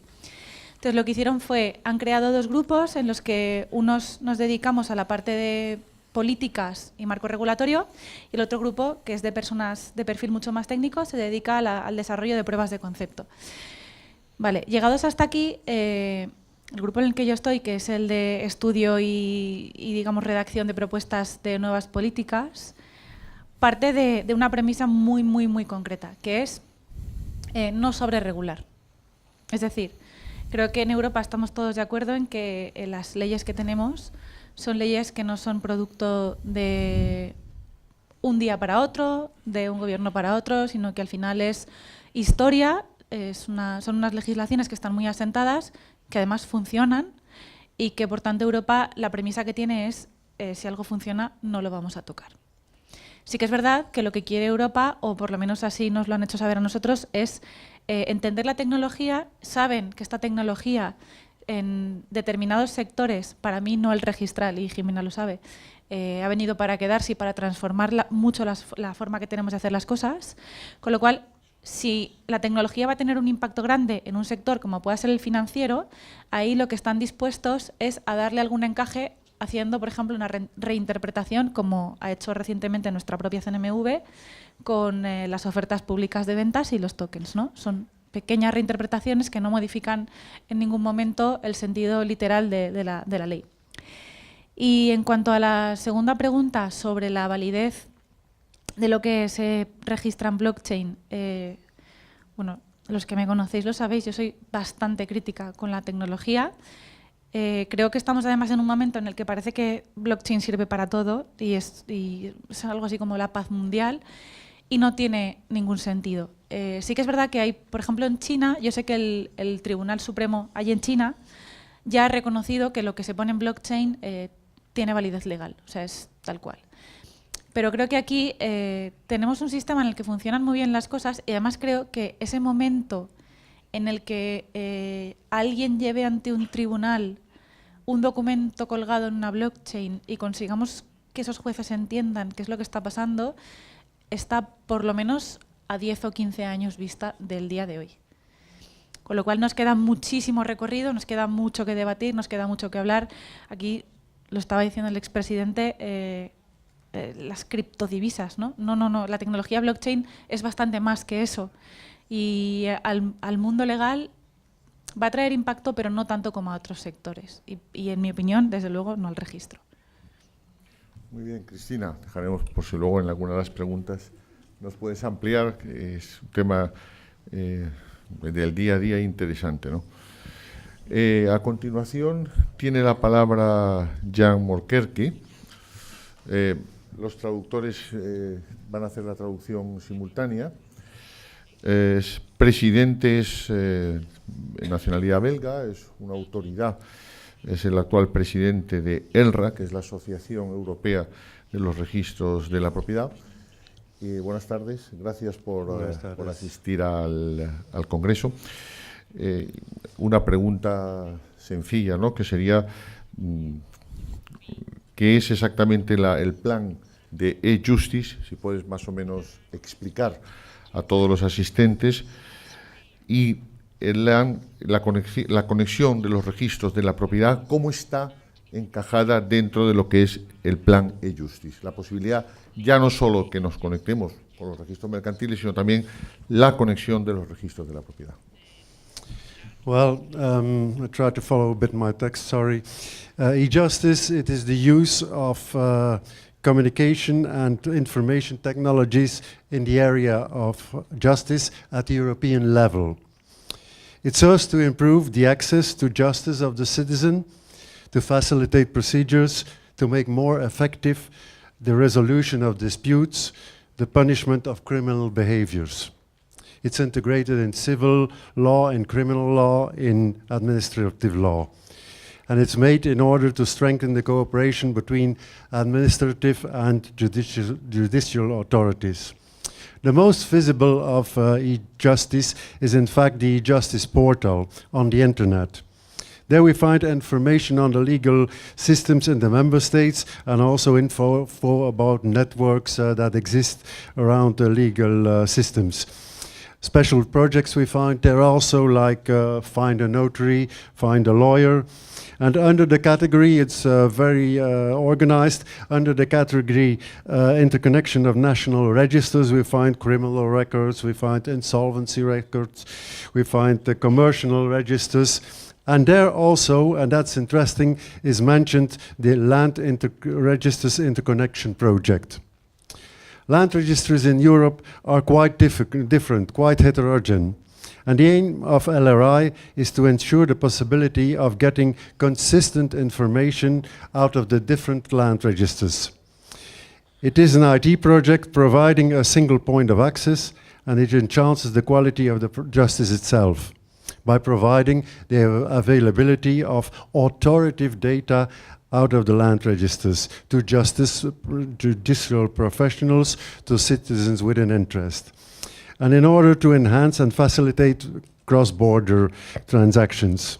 And there fits also in the Imola project where Jesus was talking about.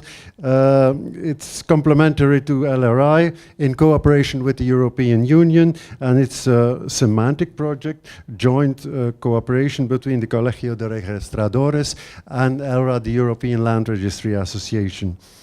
It's in full development. Perhaps you would say, and if I have some 2 minutes or 1 minute left, 1 minute, you might say, why not make one unified land registry for whole Europe? That's a big question. There are, naturally markets want that, banks want that, everybody wants it, but there are some problems. One of the problems is that there are 3 legislative families in Europe which have organized different land registries. You have the common law system, you have the Austrian-Hungarian based system, and you have the civil law system being the Napoleonic system. So they have differences, but these are to overcome. But the biggest problem is the European Union itself. In the Treaty on the Functioning of the European Union, in fact, Article 345, it's an easy one. There's a blocking effect, and I will read it anyway. The treaty shall in no way prejudice the rules in member states governing the system of property ownership. It's called also the property shield. If I would have more time, I would say how the markets and people try to go around it, but there's no time of it. But now in this state, the LRI project and the whole activity of ELRA is in fact trying to inform people, inform markets, inform specialists about the land registry systems, and trying to help them to act in a way that they understand the things as they are. So that's my question. Okay, thank you, Jan. Brevemente, porque me avisan de la falta de tiempo y quería los 2 últimos ponentes. Lo más importante, yo creo, sin perjuicio que luego os queréis preguntarle algo, habla de que sí, de que se podrá, que es difícil llegar a una interconexión, a que sea un modelo unitario de registros en Europa. Habla fundamentalmente de 3 sistemas distintos registrales, el sistema francés, un sistema austriaco, pero que aún así ELRA, y en colaboración con el Colegio de Registradores, sigue luchando por intentar que se busque una unificación de los registros en Europa. Vuelvo a insistir a las nuevas generaciones del propio registradores que hay que continuar con esa pelea, porque yo creo que nos va mucho una integración en Europa al propio colectivo de registradores. Aquí tienen una autoridad en materia de registros de la propiedad en Europa que nos dice que sí, que a pesar de haber 3 sistemas, pues es optimista en que podamos acabar teniendo un sistema único. Ya la última pregunta, si me permiten, las voy a hacer conjuntas. Es en relación con la hipoteca. Ángel Valero, como dije antes, un especialista del propio Colegio de Registradores, del colectivo de registradores y del colectivo de la sociedad en el fondo, ¿no? En el fondo y de la forma, en materia de hipotecas. Y Rafael Sanz, que no es registrador, en este caso es el jefe de la asesoría jurídica del BBVA, evidentemente muy relacionado con el mundo hipotecario. Y les quería formular a los 2, para que se repartan el tiempo como entiendan oportuno, 2 preguntas. Una que tiene un contenido técnico, pero relacionado con el mundo político. El próximo jueves, si nadie lo impide, se va a aprobar el proyecto de ley de crédito inmobiliario en el Congreso de los Diputados, después de su paso por el Senado. Son estos plenos escoba que quedan, y la sensación que tengo es que es una ley que va a producir otra vez un lío, problemas y demás en relación con la calificación, y acabaremos otra vez en Europa, el Tribunal de Luxemburgo, el Tribunal Europeo de Derechos Humanos. Me gustaría en eso preguntarle a los dos, a Ángel el primero, por su experiencia que tenga de legislación comunitaria, y luego Rafael me gustaría que también diese su opinión, porque a mí me decía en un momento, en alguna conversación, que era algo crítico con la ley en relación con ciertos aspectos de la misma, ¿no? Es un mundo, el mundo de la banca, que es muy importante para los actualmente y para los futuros, ¿no? Y la segunda pregunta, también muy poco tiempo, es cómo ven ambos dos el futuro de la hipoteca. También en esta ley, ya yo no sé, tengo aquí una experta en este tema, Rocío Perteguer, de la Junta del Colegio, porque nos hace un seguimiento prácticamente online en la Junta de lo que ocurre en la Comisión en el Congreso de los Diputados. Aparece la hipoteca verde, desaparece la hipoteca verde, es preferente la hipoteca verde sobre otras cargas, no es preferente, al final no sabemos cómo queda. El caso es que está revolucionando en qué va a quedar la hipoteca, por no entrar en más, porque no tenemos tiempo, con las ejecuciones hipotecarias. Rafael ha ayudado a colectivos sociales en otras comunidades autónomas limítrofes con Madrid para evitar que pusiesen en la calle a determinadas personas relacionadas con su institución financiera, y ha hecho una labor social importante. Entonces yo formaría las dos preguntas. La visión de los dos sobre el proyecto de ley de créditos inmobiliarios, una visión más registral, una visión más desde el mundo privado de los bancos, y qué piensan ambos dos también, que cuál es el futuro de la hipoteca desde ambos puntos de vista. Lo que tenemos 5 minutos para los dos. No, ¿Para los dos? Bueno, yo lo dejaría en 8, Ángel. Oye, como decía el presidente Zapatero, aunque me han presentado las excusas, los que han pasado por delante eran todos los presidentes de los tribunales constitucionales del este de Europa, y que no se podía parar y tenían que pasar. Me han mandado un WhatsApp pidiendo excusas, pero eran los presidentes de los tribunales constitucionales. 5 minutos. 5 minutos concluimos. Pero me gustaría oír las dos visiones, la de un registrador de la propiedad experto y un experto del mundo privado, Rafael Sanz. Bueno, rápido. Yo creo que la ley de hipoteca, la ley de crédito inmobiliario que se aprobará, no se sabe cómo, el próximo jueves, va a generar muchas incertidumbres, como ya has adelantado tú. Desde el punto de vista de la calificación registral, pues también, empezando por, primero hay que decir, no incluye todo el consumo, sino una parte determinada del mismo, e incluye créditos que no son de consumo, porque los créditos garantizados de autónomos, aunque no sean de consumo, van a estar también incluidos. Entonces, esto va a originar, primero, una gran labor de síntesis de qué se aplica a cada préstamo, ¿vale? Yo lo asimilo a estas cuadrículos tipo esto que tenemos aquí, más o menos, que nos han llegado en los periódicos acerca del Plan Madrid Central, con el escenario X, no sé, de contaminación, más el coche que tengas tú, si es diésel o no es diésel, pues va a haber que hacer unas cuadrículas de este tipo, a saber qué normativa hay que aplicar a cada cláusula hipotecaria según el tipo de hipoteca. Y no lo digo en broma, estoy pensando en hacerla para la próxima conferencia que tenga que dar, porque va a crear un gran problema la calificación registral. Luego, las cláusulas que teóricamente bien, bueno, el acta se lo dejaré a Rafael, del acta desde el mundo privado. Vencimiento anticipado en principio creo que nos pasamos.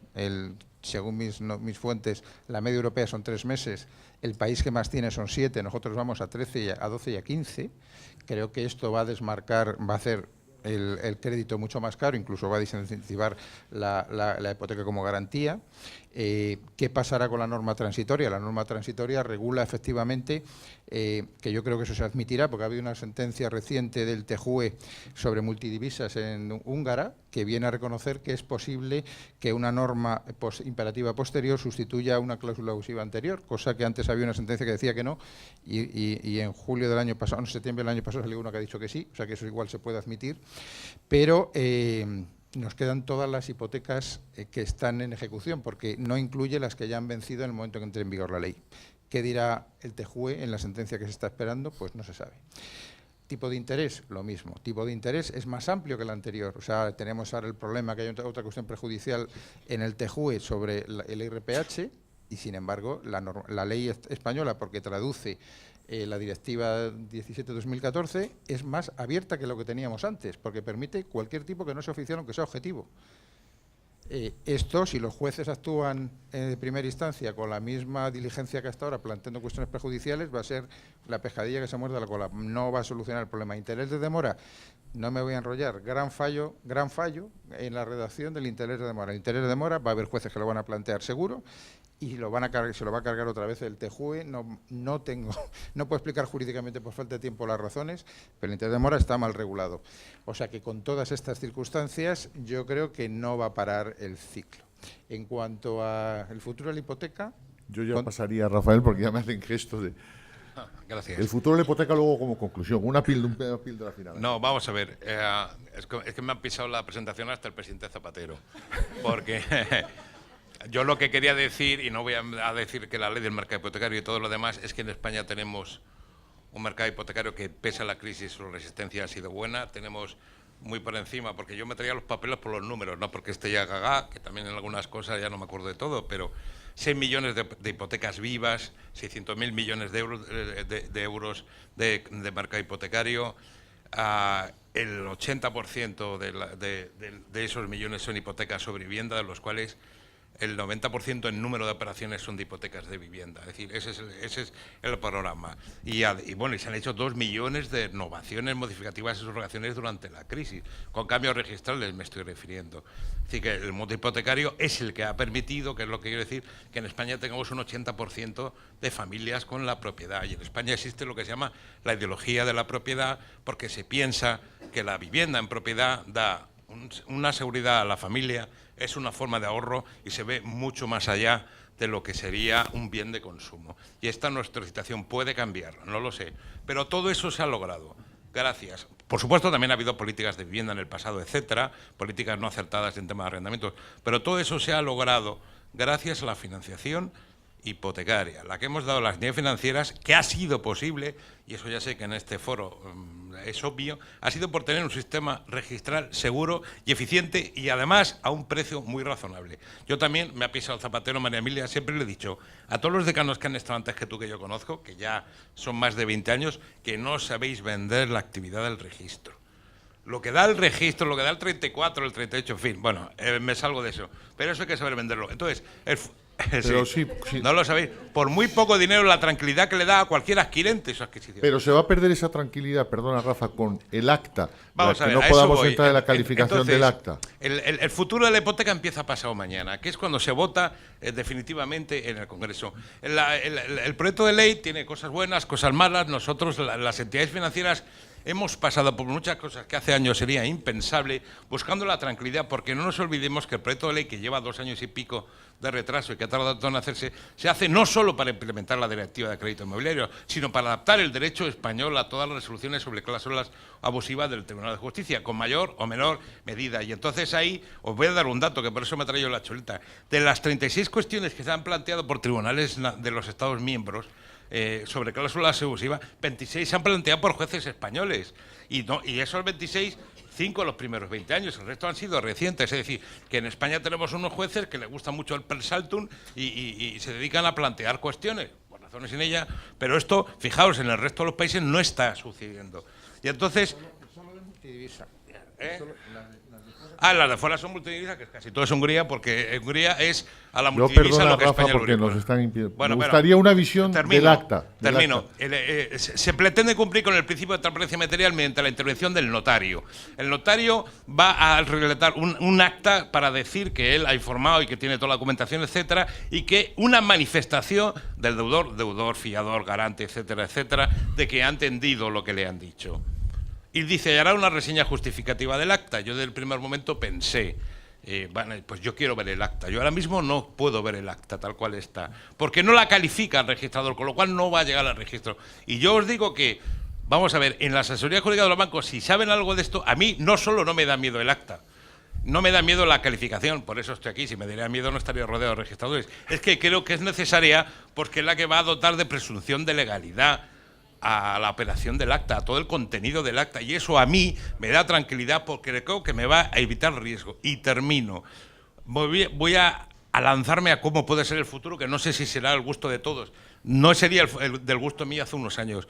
Pero yo preveo que en un corto plazo, al final, la gran masa de los préstamos hipotecarios para consumidores y particulares se va a hacer conforme a modelos depositados en el registro de las condiciones generales de contratación, cosa que prevé el proyecto de ley, y al final la calificación registral en temas hipotecarios se va a tener que dedicar a todo lo demás, todas las singularidades, las personas jurídicas, etcétera. Pero es que yo veo que vamos hacia esa estandarización para la tranquilidad de todos. No por otra cosa. Bueno, perdonadme, pero ya sí que no ni preguntas porque me dicen que tenemos que concluir. Muchas gracias a todos y mañana vemos.